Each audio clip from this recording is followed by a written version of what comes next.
31절로 보겠습니다. 31절로 37절까지.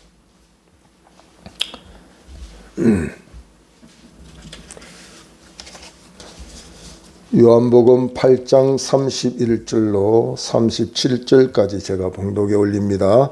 그러므로 예수께서 자기를 믿은 유대인들에게 이르시되 너희가 내 말에 거하면 참으로 내 제자가 되고 진리를 알지니 진리가 너희를 자유롭게 하리라.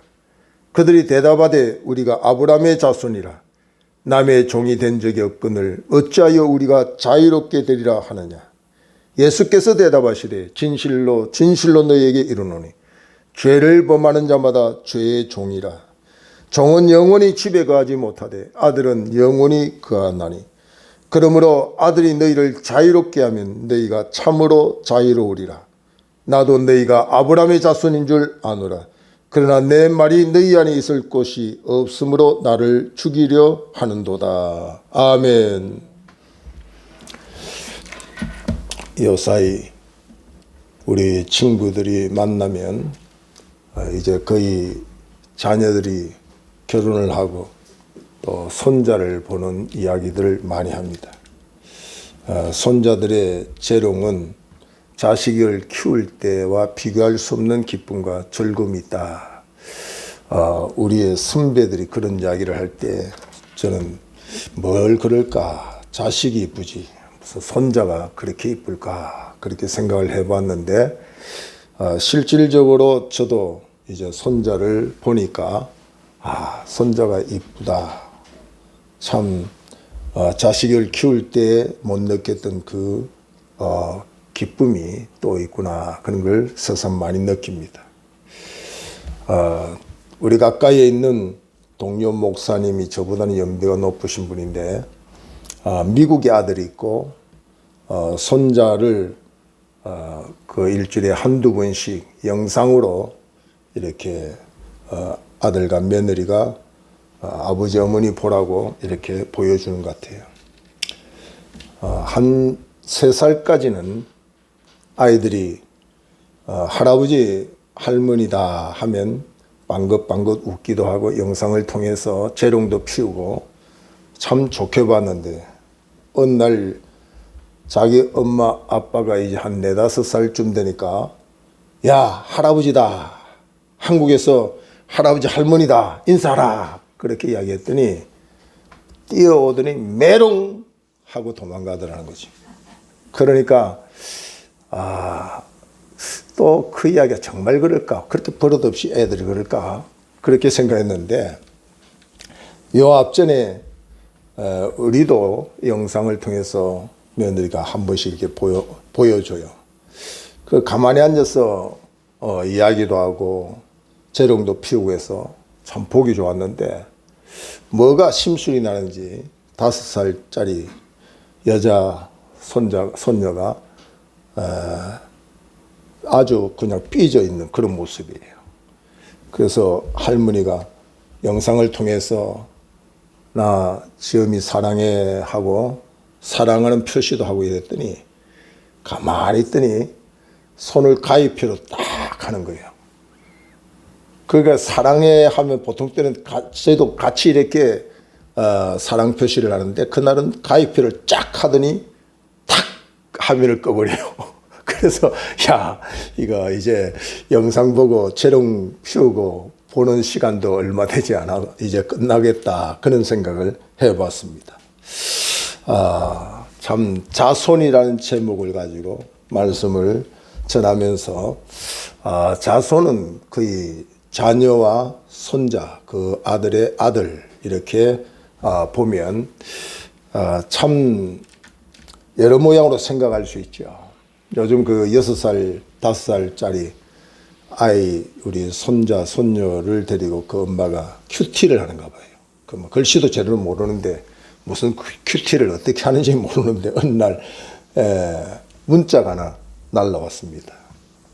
우리 큰 6살짜리 아이가 이름이 이엄이거든요. 하나님과 세상을, 사람을 이어라. 사람과 사람을 이어라. 그래서 이엄이라 그렇게 지었어요. 근데 거기 보면 예수님이 우리에게 예수님을 잘 믿을 수 있는 마음을 주신 것을 감사해요. 예수님의 마음을 주셔서 감사해요. 그런 큐티에 글귀가 나와요. 근데 그 큐티의 글귀에 이제 겨우 한글을 다 알 수는 없고 조금 아는데 거기다 이렇게 글을 적어놨어요. 예수님, 마음이는 제 동생이에요. 그렇게 적어놨어요. 삐뚤삐뚤하면서. 왜냐하면 지금 셋째를 가졌는데 셋째 태명이 마음입니다. 그러니까 첫째가 이음이, 둘째는 지음이, 셋째는 마음이거든요. 그러니까 그게 자기 엄마가 마음자가 계속 들어가. 예수님의 마음을 주셔서 고맙습니다. 우리에게 착한 마음을 주셔서 고맙습니다. 이런 마음이 나오니까 얘는 마음이가 그런 어떤 뜻보다도 마음이는 우리 동생이라 했는데, 그래서 거기다 글씨를 마음이는 예수님 우리 동생이에요. 그렇게 적어놨더라고요. 기특하기도 하고 참 감사하기도 해요. 저는 자손을 볼 수 없다 생각했어요. 자손은커녕 결혼도 할 수 없는 정말 중고등학교 때 알았던 그 척추결핵을 통해서 내가 결혼할 수 없다. 또 결혼을 한들 자식을 볼 수 있겠는가. 그렇게 참 암울하고 참 소망 없이 살아가는 저에게 예수께서 나에게 주가 되시고 또 불치의 병이라고 할 수 있는 병에서 고쳐주셔서 세상이 보란 듯 하나님이 살아계심을 증명하기를 저에게 아들을 둘을 주고 그 자녀가 또 자식을 보는, 그야말로 자손을 보는 하나님의 은혜를 주셨죠. 너무 감사하지요. 물론 비단 우리가 못 깨달아서 그렇지 사람 각자마다 하나님 주신 은혜는 무궁무진하지요. 우리가 못 깨달아서 저 사람은 간증할 일도 많은데 나는 간증할 것도 없다 이렇게 생각하지만, 하나님의 은혜는 공평하신 하나님이에요. 공평하신 하나님. 그래서 정말 우리가 잘 아는 손명희 시인 같은 경우는 온몸이 뒤틀어져서 자기 의지대로 함부로 움직일 수 없는, 말 한마디도 정확하게 할 수 없는 그런 사람 아닙니까? 그 사람의 시가 뭐예요? 공평하신 하나님을 찬양하고 시를 적어서 우리에게 복음송으로도 부르고 있지 않습니까? 그러니까 간증거리는 다 하나님 주셨어요. 우리가 못 깨달아서 그렇죠. 다음 주는 우리가 전반기에 주신 하나님 은혜를 깨닫고 감사함으로 예배하는 맥주절인데, 우리가 전반기에 나에게 하나님 허락하신 은혜가 뭘까 깊이 묵상하고 한 주간 준비할 수 있기를 바랍니다. 오늘 본문은 이 자손이라고 하는 제목을 가지고 말씀을 전하는데, 지금 그 유대인들과 예수님이 격돌합니다. 유대인들은 스스로 자신들을 이야기하기를 우리가 아브라함의 자손이다. 쉽게 말하면 우리는 하나님의 자녀다. 하나님의 자손이다. 이렇게 표현해요. 근데 예수님은 그 유대인들에게 그래 맞아. 너희들은 하나님의 자녀야. 아브라함의 자녀야. 자손이야. 이렇게 말해주면 참 좋을 텐데 예수님께서 하시는 말씀이 너희들은 아브라함의 자손이 아니야. 너희들은 아브라함의 자손이 아니야. 너희들은 하나님의 자손이 아니야. 만약에 너희들이 하나님의 자손이고 아브라함의 자손이면 그 증명을 너희들의 삶을 통해서 보여주라. 너희들의 삶의 모습은 하나님의 자손, 아브라함의 자손이 아니라 마귀의 자손이다. 이렇게 공격하는 내용이 나옵니다. 우리가 이 말씀을 저는 의외로 이해하지 못한 교인들이 상당히 많이 있다고 발견을 했어요. 좀 오래된 이야기인데, 제가 섬기던 예전에 교회의 권사님이 교수고 남편이 의사인데, 그 권사님이 언제 저에게 그랬어요. 목사님, 이 아브라함의 자손, 유대인이 이 선민이라고 하는 거, 우리는 그 테두리 밖에 이방인이다.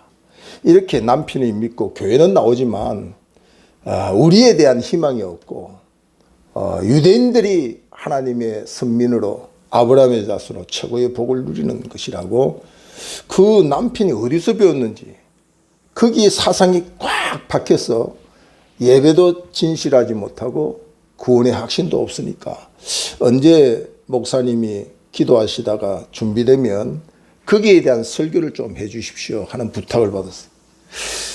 제가 그 유일하게 설교 부탁을 받고 설교를 한 것이 이 부분입니다. 제가 누구에게 뭐 설교를 이렇게 해 주십시오 저렇게 해 주십시오 해서 조정을 받아서 설교한 적은 거의 없어요. 제가 기도하다가 우리 교회 현실과 상황을 맞춰서 하나님을 대언하여 대신 전해주는 말씀을 하지 누구 어떤 사람이 그 사람의 필요에 따라서 이렇게 설교해 주십시오 저렇게 해 주십시오 한다고 해서 그렇게 하지는 않습니다. 근데 이건 굉장히 심각한 부분이라고 생각이 들었어요. 교회 나와도 이 구원받은 하나님의 백성의 그 자존감이랄까 그 구원의 확신과 즐거움이 없는 그 남편 앉아서 예배는 드리지만 형식적으로 드리는 그냥 의사로 병원을 주일날 일하다가 시간 되면 뽀록 올라와서 예배드리는 그런 모습을 늘 보면서 안타까움으로 말씀을 준비해서 전한 적이 있습니다.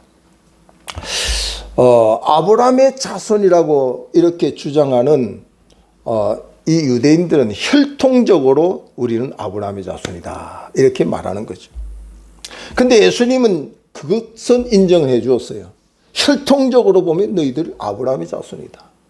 그러나 아브라함의 자손이라는 성경의 말씀 하나님이 축복하시는 하나님이 복을 주시는 자손은 혈통적 아브라함의 자손이 아니다. 하나님이 복을 주시고 그 백성 삼은 그 백성은 혈통적으로 그 아브라함의 자손이라 오늘 영적으로 믿음을 가지고 있는 이들이 진정 하나님의 자녀요 아브라함의 자손이라고 가르쳐주고 있습니다. 여기에 대해서 너희들이 진짜 아브라함의 자손이면 너희들의 삶의 모습 속에서 아브라함같이 살았는지 한번 돌아봐라. 아브라함은 하나님을 환영하고 하나님의 말씀을 수용하고 기뻐 받았는데 너희들은 하나님을 섬긴다고 하지만 하나님의 본체도 알아보지 못하고 너희 앞에 있는 하나님의 아들도 배척하고 그가 말하는 말씀까지도 부인하니 너희들이 어떻게 아브라함의 자손이라 하느냐 그렇게 책망하는 모습을 보여줍니다. 여러분 우리가 그 사과나무가 나는 배나무다 이렇게 우긴다고 해서 사과나무가 배나무 되는 게 아니에요. 그죠? 배나무라고 우기려고 하면 배 열매를 맺어야 배나무가 되는 거예요. 배나무가 사과 열매를 맺는 경우 없죠. 그래서 열매를 보고 사과 열매 맺는 거 보니 사과나무구나. 배 열매를 맺는 거 보니까 배나무구나 이렇게 말한다는 거죠. 그러므로 진정 너희들이 아브라함의 자손이면 아브라함이 어떻게 믿고 어떻게 살았고 어떻게 하나님을 섬겼는지 너희들이 아브라함처럼 살아가야 된다는 사실을 지적하는 거죠. 근데 너희들은 그렇게 사는 것이 전혀 없지 않느냐. 삶이 아브라함과 전혀 다르고 마귀가 주장하여 마귀가 하는 행위를 똑같이 하는데 어떻게 아브라함의 자손이라고 말하느냐 하는 거죠. 마태복음 7장 20절 21절에 보면 이러므로 그의 열매로 그들을 알리라. 나더러 주여 주여 하는 자마다 천국에 들어갈 것이 아니요 다만 하늘에 계신 내 아버지의 뜻대로 행하는 자라야 들어가리라. 그러니까 주여 주여 하는 자마다 다 천국에 들어갈 것이 아니에요. 다만 아버지의 뜻대로 행하는 자라야 천국에 들어간다. 그러니까 이 아브라함의 자손이라는 것은 천국에 들어가는 자로 말한다고 볼 수 있는데 예수님이 이 유대인들을 보면 주여 주여 하나님 아버지는 부르고 있지만 하나님의 뜻과는 전혀 다른 삶을 살고 있기 때문에 너희들은 하나님의 자녀, 자손, 아브라함의 자손이라고 말하기는 부적합하다는 거죠. 근데 우리가 여기서 딜레마에 빠지는데 교인들을 보면요, 이렇게 이해해요. 나도 주여 주여는 부르지만 주의 뜻을 따라 살지 못하기 때문에 아브라함의 자손이 아니고 또 축복받아서 천국 백성도 아닌 것 같아. 이렇게 송사에 걸릴 때가 상당히 많다는 거죠. 근데 그걸 위로한 것처럼 로마서 10장 13절에는 누구든지 주의 이름을 부르는 자는 구원을 얻으리라. 여러분, 제가 어떤 이에게 이렇게 질문했어요. 주의 뜻대로 하는 자라야 아버지께로 간다, 구원을 받는다는 말과 누구든지 주의 이름을 부르는 자가 다 구원을 받는다는 말 중에 어떤 게 쉽습니까? 그렇게 물어봤어요. 여러분은 어떤 게 쉬워요? 누구든지 주의 이름을 부르면 구원을 받는다는 말과 주의 뜻대로 행해야 구원을 받는다는 말과 그 둘 중에서 어떤 게 더 쉽고 어떤 게 어렵다고 생각해요? 그 사람이 당장 하는 소리가, 목사님, 그게 주의 이름을 부르면 구원받는 게 쉽죠. 그렇게 이야기해요. 그래서 내가 성경을 똑바로 보라고, 성경을 구원이라는 목표를 두고 이렇게 다를 수 있고 한 개는 쉽고 한 개는 어렵게 절대로 성경은 말하고 있지 않다는 거죠. 우리 한국교회는 언제부턴가 율법주의적인 그 신앙에 뿌리를 내려가지고 자꾸 구원 문제도 내가 뭘 좀 해야, 양심이 너무 좋아서 탈이야. 구원 문제는 양심 떼놔버려. 그냥 주의 공로로 오직 십자가로 구원받는다는 것에 흔들리지 말아요. 여러분, 행위는 죽었다 깨도 안 바뀝니다. 바뀌는 것 같이 그냥 보이지 실질적으로 우리의 속사람, 우리의 그 본능은 안 바뀌어요. 이 목사 기도 많이 하더니 바뀌었네. 바뀌는 것 같이 보일 뿐이지 실제로 안 바뀌어. 어느 한 시점, 어느 한 순간은 바뀔 수 있지만 본능적인 우리의 죄성은 절대로 이 땅에서 안 바뀌어요. 언제 바뀌냐면 우리가 성령의 지배를 충만히 받을 때 그게 감춰져 있는 거예요. 그리고 완전히 바뀌는 것은 주의 재림으로 인하여 우리가 거룩한 몸으로 입을 때나 완전히 바뀌지, 이 땅에 살면서 바뀐다, 그건 불가능해.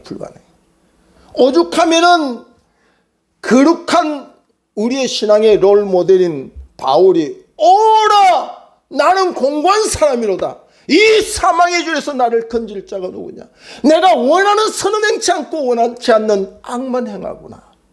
바울 같은 이도 날마다 자기를 쳐서 복종시키고 날마다 자기를 죽인다고 하는 이런 사람도 이 자기 속사람의 갈등 속에 고백하는 걸 보면서 우리는 나는 예수 믿고 내 본능이 너무 바뀌었다 하지 말고 좀 잠잔다 생각합니다. 좀 감춰졌다. 그것이 엉뚱히 말이에요.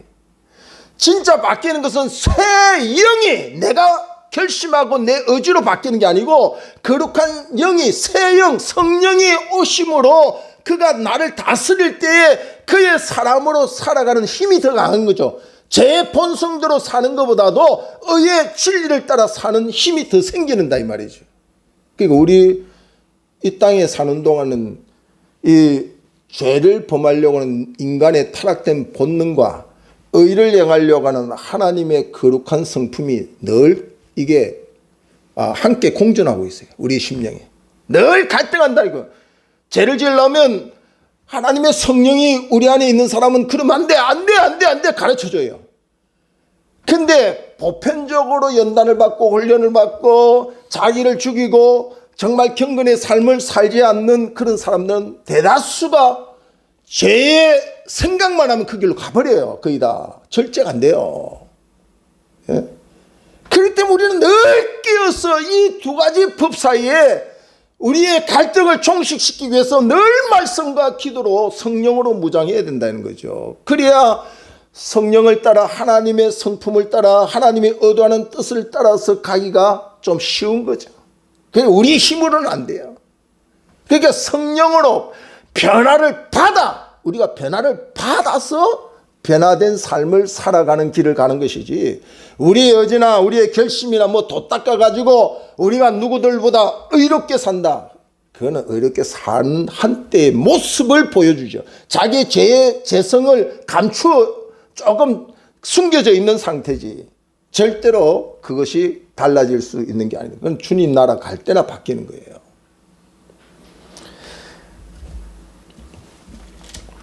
오늘 이 영적인 이 주님의 말씀을 이해하지 못하고 계속해서 이들은 우기는 거지. 우리는 하나님의 자손이야. 우리는 아브라함의 자손이야. 계속해서 이것을 강조하고 주님이 무슨 말씀을 하는지 전혀 모르는 영적 무지의 상태가 오늘 유대인들에게 있다는 거죠. 그 결과가 오늘 유대인들이 90% 이상이 예수님이 그 땅에 오셨고 오늘 구원자로 메시아로 증명하고 있지만 유독히 유대인들이 예수님을 거역하는 거예요. 그 말씀을 안 믿어요. 도대체 네가 누군데 죄를 사해준다, 용서해준다는 말을 함부로 하느냐. 주님을, 오늘 하나님의 본체 되시는 그 주님을 앞에 두고도 그렇게 믿지 못하는 영적 무지의 상태가 오늘 유대인들에게 있어요. 그러니까 예수님을 환영하기보다는, 그 말씀을 수용하기보다는 그 말씀을 거역하고 결국은 십자가에 못 박은 장본인이 되는 거다 이 말이죠. 어쩌면 오늘날 우리가 교회당 안에서 나는 모태신앙이야, 신앙의 연륜이 나는 몇 대체야, 나는 직분이 중직자야, 만약에 이것으로 여러분이 자만한다든지 아니라고 태만한 영적 상태가 되면 어쩌면 오늘 혈통적 유대인을 강조하는, 혈통적 아브라함의 자손을 강조하는 유대인의 모습이 우리에게도 있다는 사실입니다. 성경은 그렇게 말하고 있잖아요. 너희들이 교회당에 나오고 무슨 대형교회에 출석하니까 너희는 하나님의 자손이야. 그건 성경이 말하고 있지 않다는 거예요. 너희들이 직분이 뭐 장로가 되고 목사가 되니까 하나님의 자손이야, 아브라함의 자손이야. 그건 성경이 말하고 있지 않다는 거죠. 근데 이렇게 말하고 다니는 교인들이 많다 이 말이죠. 예? 마치 특별히 자기 교회만 하나님의 자녀의 특권을 가진 것처럼 우리 교회는 이렇게 말하는 교인들, 그 유대인의 죄를 범하는 그런 우를 범하고 있다는 사실을 빨리 깨달아야 돼요. 성경은 전혀 그렇게 말하고 있지 않다는 거죠. 요한복음 1장 13절에 보면 이는 혈통으로나 육정으로나 사람의 뜻으로 나지 아니하고 오직 하나님께로서 난 자들이니라. 혈통이나 육정으로 나는 것이 아브라함의 자손이 아니라 아브라함의 자손은 오직 하나님의 뜻 안에서 나오는 자다. 여러분, 하나님의 뜻대로 행하여야 구원을 받는다는 게 그게 뭐 도덕적 윤리적으로 이야기하는 게 아니에요. 우리는 하나님의 뜻하면 행위, 그건 도덕적 윤리적으로 율법을 지키며, 만약에 그렇게 그 뜻을 행해서 구원을 받는다면 아마 대한민국에, 아니야 전 세계의 교회에 나와서 잘 믿는다는 교인 중에도 한 명도 나는 구원받는 것이 아니라고. 만약에 자기는 하나님의 뜻을 다 행했기 때문에 나는 구원을 받을 수 있어 이렇게 말하는 사람이 있다면 그 사람 자체가 거짓말장이에요. 사기꾼이에요. 그것을 강조하는 목사가 있다면 그건 사기꾼이라니까요. 어떻게 우리가 율법적으로 도덕적으로 또 윤리적으로 의를 행해서 하나님의 뜻을 이뤘기 때문에, 내가 이뤘기 때문에 나는 구원을 받는다. 스스로 무덤을 찾아가는 사람들이 그런 말을 하는 거예요. 그 율법주의라는 게 그렇게 무서운 거예요. 왜 예수님이 오셨습니까? 율법 아래 헤매이고 도저히 율법으로 구원을 받지 못하여 멸망으로 가는 이들에게 손을 내밀어 내 손을 잡아라. 나는 길이요 진리요 생명이니 나로 말미암지 않고서는 아버지께로 갈 수가 없느니라고 길로 생명으로 구원으로 손을 잡아주는데 그 손 뿌리치고 행위로 이렇게 어처구니없이 엉터리 신앙인들이 한국교회에 너무 많다 이 말이에요. 제가 볼 때는 거의 한 70, 80%가 율법주의에 매여서 지금도 교회 안에 들어와서 믿노라면서 구원의 확신도 없고 구원의 즐거움도 없어요.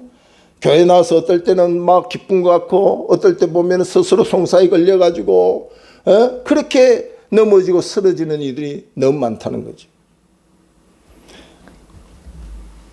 그래서 우리는 꼭 기억해야 됩니다. 로마서 2장 28절에 보면 무릇 표면적 유대인이 아니요 표면적 할례가 아니니라. 오직 이면적 유대인이며 할례는 마음에 할지니 영에 있고 율법 조문에 있지 아니한 것이니라. 여러분 요즘 그 할례라고 하는 것은 유대인들은 어릴 때 7세 미만에 이렇게 나면서 8일째 이게 할례를 받잖아요. 근데 남자들 그 보면은 우리도 그 수술을 어릴 때부터 이렇게 받잖아요. 그러면 그런 표면적인 것을 통해서 하나님의 자녀가 된다. 자손이 된다. 그럼 이게 모순이다. 모순. 그렇지 않습니까? 그 수술은 교회 안 나온 사람도 받고 있는데 그런 것을 형식을 갖추어서 나는 아브라함의 자손이 됐다. 하나님의 자손이 됐다. 이렇게 말한다고 하면 그건 어처구니 없다는 거예요. 군대에서 그냥 요즘은 그런 군인들이 없어. 배가 불러가지고. 예전에는 막 쪼코파이 준다면 교회 안 나오던 군인들도 또 훈련도 힘들고 하니까 예배당에 가서 위로를 받고 쪼코파이도 먹고 이러려고 나와다 보니까 세례받으래서 세례받아요. 그런 세례를 통해서 하나님의 자손이 된다. 그런 표면적인 것 같아서는 절대로 그렇지 않다는 이야기죠. 그래서 유대인들이 주장하는 자신 스스로 아브라함의 자손이라고 하는 우월감, 특권의식, 선민사상이 성경적으로 보면 얼마나 모순인지를 가르쳐주는 거죠. 그 전부 다 육신적인 생각을 가지고 이해하고 있기 때문입니다. 예수님이 말씀하시는 것은 이들에게 영적 무지를 책망하는데 32절에 보면은 진리를 알지니 진리가 너희를 자유롭게 하리라. 예수님이 진리 자체잖아요.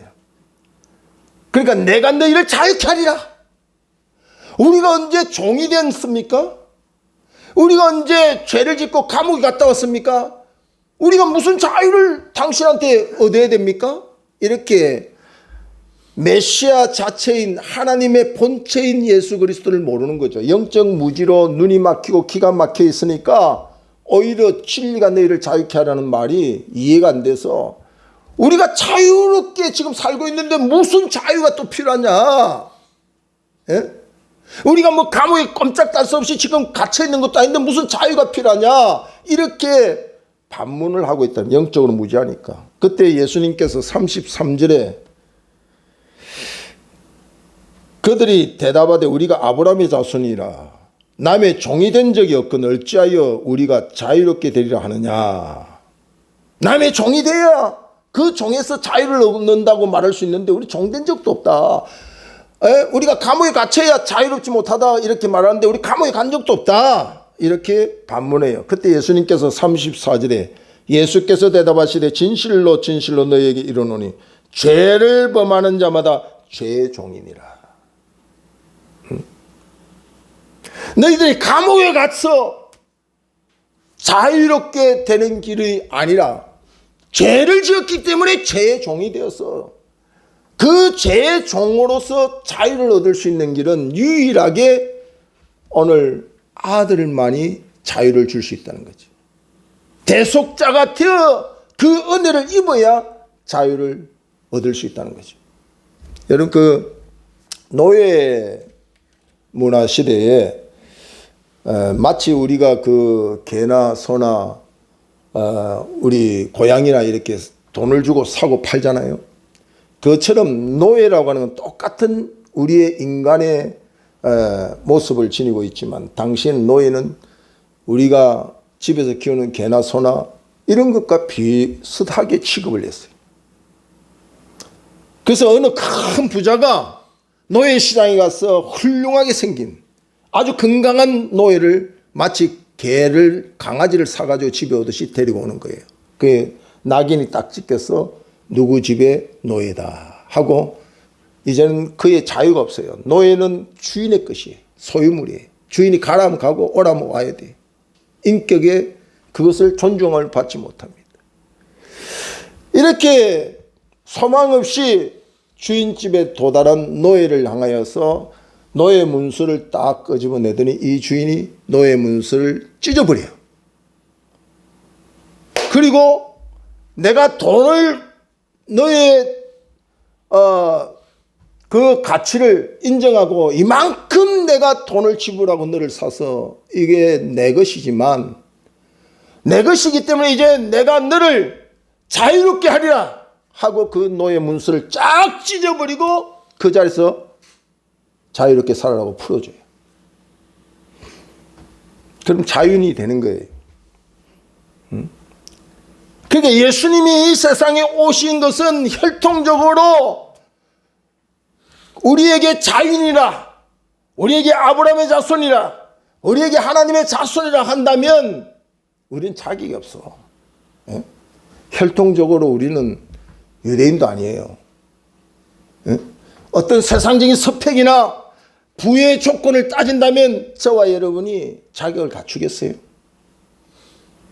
이렇게 무자격자로 영원히 멸망할 수밖에 없는 죄종으로 묶여서 영원히 멸망할 수밖에 없는 우리에게 하늘 영광을 버리고 이 땅에 오셔서 우리의 죄를 도말하시고 마치 노예를 사서 그 노예 문수를 찢으며 너는 이제부터 내가 자유케 하리라 이렇게 선포해 주셨던 감격스러운 역사가 바로 우리가 믿음을 통해서 그 사실을 내가 믿습니다. 이 믿음으로 누구든지 주의 이름을 부르는 자가 구원을 받는다 이 말이야. 이런 믿음이 없는 사람이 주여 부른다고 해서 또 앞에는 주여 주여 부르는 자가 다 구원 못 받는다 했잖아요. 그런데 뒤에는 누구든지 주의 이름을 부르는 자가 구원 받는다. 그 의미가 뭐냐? 사실은 그의 뜻대로 행하는 자라는 말과 주의 이름을 부르는 자가 똑같은 말이에요. 얻은 게 쉽고 어려운 게 아니에요. 똑같은 말이라니까. 똑같은 진리라고요. 그러니까 여기서 이 놀란 하나님의 은혜를 서울대학에서 박사학위를 거쳐야 믿을 수 있을까요? 지금 하버드 나오고 교수들도 예수를 안 믿는 사람 수두룩이에요. 그런 전통이나 학벌이나 그들의 배움의 지식을 가지고 이 사실을 알고 주의 이름을 부르지 못하는 거예요. 성령이 아니고서는 그리스도가 주가 된 사실을 몰라요. 저와 여러분이 의심 없이 그리스도가 주가 된 사실을 알고 주의 이름을 부를 수 있는 것은 세상의 그 어떤 복보다 큰 복이에요. 그런 복을 받은 자로 깨닫기를 주의 이름으로 축원합니다. 깨닫고 여러분이 주의 이름 부를 때마다 눈시리 뜨거워야 돼요. 그냥 주여 주여가 아니라는 이야기죠. 여러분 세상에서 감옥에 갇혀서 10년형이 결정됐어요. 어떻게 판사의 은혜나 여러 가지 사항 탄원서를 통해서 10년형의 7년이 감해가지고 3년 받으면 얼마나 감격스럽겠어요. 3년이 아니라 야 나와 무죄야. 얼마나 감격스러워요. 그거 여러분 좀 느낌이 없거든. 한번 10년형 해가지고 감형을 한번 받아봐야 이게 느끼죠. 예? 근데 영원히 멸망할 수밖에 없는 우리. 죄를 짓는 마다 다 죄총으로 멸망으로 갈 수밖에 없는 우리에게. 그 죄의 대가에 죽음을 십자가에서 지불하시고 이제는 너는 내 안에 있고 내가 너 안에 있어. 너는 이제 자유인이라. 그래서 오늘 성경이 분명히 해서 아들이 자유케 하면 자유하리라. 아들이 아닌 이상은 절대로 자유케 하리라는 엉터리 이단 사이비에 빠지면 안 된다. 그래서 우리는 이 성경 해석을 지혜롭게 잘 해야 돼요. 그 성경 해석학을 신학에서 배우죠. 그 크게 두 가지가 있어요. 성경 해석을 하는 데 있어서 문자적 해석을 해야 될 때가 있어요. 문자적. 또 영적으로 해석을 해야 될 때 영해라죠. 영적 해석.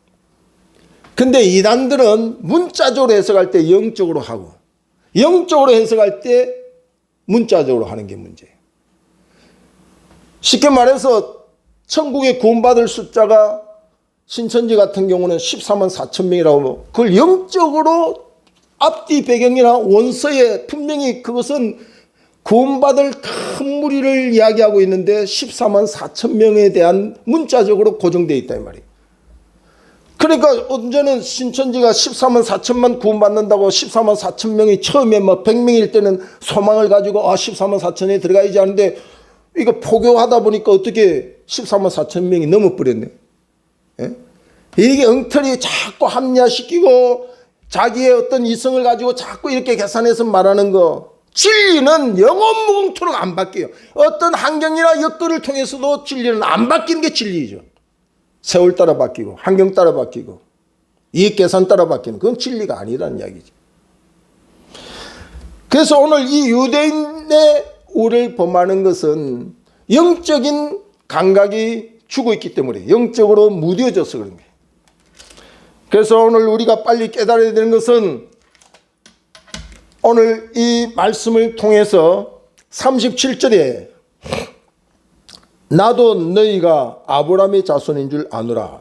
혈통적으로 육적으로는 아브라함의 자손을 예수님도 인정합니다. 그러나 내 말이 너희 안에 있을 곳이 없으므로 나를 죽이려 하는도다. 그러니까 성경이 말하고 있는 진정으로 구원받을 하나님의 자손, 아브라함의 자손은 하나님의 말씀이 그 안에 머물 수 있는 사람, 하나님의 말씀이 그를 통치하고 다스릴 수 있는 사람, 그 사람을 하나님의 자녀라, 아브라함의 자손이라 이렇게 말한다. 교회 나와도 성경은 듣고 있는데 지 맘대로 사는 사람, 그 아브라함의 자손이 아니다 이 말이죠. 하나님의 자손은 성령이 그 안에 계시고 하나님의 말씀이 그를 통치하는 거예요.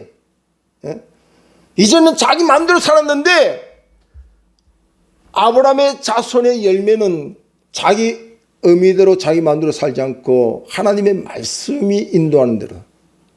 그래서 베드로가 이전에 육력 중심으로 살 때에는 그 밤새도록 헛수고하고 난 뒤에 주의 말씀이 깊은 곳에 그물을 던지라고 하니까 자기는 밤새서 헛수고했지만 말씀이 나를 가르치기 때문에 그대로 순종하겠다 해서 그물을 던지잖아요. 그게 하나님의 자손, 아브라함의 자손의 열매라는 거죠. 그래서 우리는 이 천국 갈 때까지, 주님이 우리를 부르시는 그날까지 내 안에 말씀이 머물고 있는지, 내 안에 그 말씀이 나를 다스리고 내 삶에 적용하고 접목하고 사는지 늘 우리는 그것을 돌아봐야 돼. 그래서 하나님의 자녀와 이 마귀의 자녀는 이 소속이 틀려요. 벌써 그 소속이 틀릴 뿐 아니라 그 열매가 다르다 이 말이죠. 그래서 우리가 꼭 기억해야 되는, 영적 간절함으로 이전보다 더 열심히 하나님 앞에 나아가는 그런 신앙이 되어져야 된다는 거죠. 제가 그 목회를 하면서 오랜 신앙생활을 했는데, 에이 목사님 다 죄인이라고요? 아니에요. 어린아이가 무슨 죄가 있어요? 빵긋빵긋 웃고 그 어린아이가 무슨 죄가 있냐고 나보고 막 따져요. 어린아이는 죄가 없어요. 다 죄인이라고요? 그럴 수 없어요. 아, 그렇게 하는데 참 답답하더라고요. 근데 성경의 시편 51편 5절에 보면 내가 죄악 중에 출생하였으며, 인간이 이 땅에서 태어날 때 죄를 범한 부모의 밑에서 출생하기 때문에 죄로부터 우리는 출생하는 거예요. 모친이 죄 중에 나를 잉태하였나이다 그랬어요. 그러니까 우리가 부정하고 싶지만 성경이 말하는 대로 우리는 태어날 때부터 아이가 왜 옵니까? 지 욕심대로 안 되니까 오는 거예요. 예? 젖을 먹는데 제대로 젖이 안 나오면 막 깨물어요. 그 재성이에요, 재성. 재성에서 예? 그렇게 나오는 거다 이 말이에요. 그래서 오늘 성경은 보면 아들이 자유케 해야 자유하리라는 말씀이 성경적으로 맞다는 거죠. 그 아들이 선포한 그 진리를 따르고 그 말씀이 그 안에 있어서 그 생명으로 나아가는 자가 아브라함의 자손이라는 사실을 말씀하고 있기 때문에 오늘 우리들이 이 유대인의 우를 범치 않도록 날마다 깨어서 우리 자신을 돌아봐야 돼.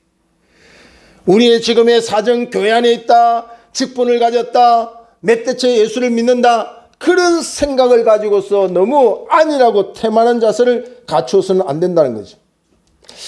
여러분, 그 마태복음 1장에 보면은 수많은 우리의 그 메시아의 계보가 거기 쫙 나옵니다. 아브라함으로부터 시작해서 메시아의 계보가 나오는데 그 중에 여자가 5명이 나옵니다. 여자가 5명. 거기 보면 시아버지와 간음한 여인 다말이 나오고, 또 우리가 잘 아는 다윗과 간음한 바세바도 나오고, 또 이방인인 라합도 나오고, 룻도 나오고, 마리아도 나옵니다. 그러니까 이 5명의 메시아의 계보를 보면은요, 하나같이 인간적으로 자격이 없어요. 혈통적으로나 어떤 세속적인 자격을 갖춘다면 다 자격 미달로 가장 먼저 심판받을 대상이에요. 그런데 왜 메시아의 계보에 아브라함의 자손에, 하나님의 자손에 이들이 포함되어 있느냐? 그러니까 유대인들의 주장이 잘못됐다는 이야기를 가르쳐주는 거예요. 그러므로 어제 우리는 주의 그 은혜 속에 구원받고 그가 자유케 하신 십자가의 완성된 그 사랑으로 구원받은 하나님의 백성임을 기억하고, 우리의 환경과 여건이 남들보다 조금 가난하고 좀 못 배우고 그런 걸 초월해서 나를 사망에서 생명으로 이어지게 하고 죄와 사망의 법에서 죽어 허덕일 수밖에 없는 우리들에게, 이젠 내가 십자가에서 너희 죄를 다 도말하고 너희는 아브라함의 자손이 되고 하나님의 자손이 되었으니까 죄와 사망의 법이 너를 손대지 못하게 할 것이니 이제부터 생명과 성령의 법만 너희를 주장한다는 거예요. 은혜로 구원받은 사실을 확신하시고 흔들리지 않는 신앙으로 하나님께 감사하며 믿기를 주의 이름으로 축원합니다. 기도하겠습니다.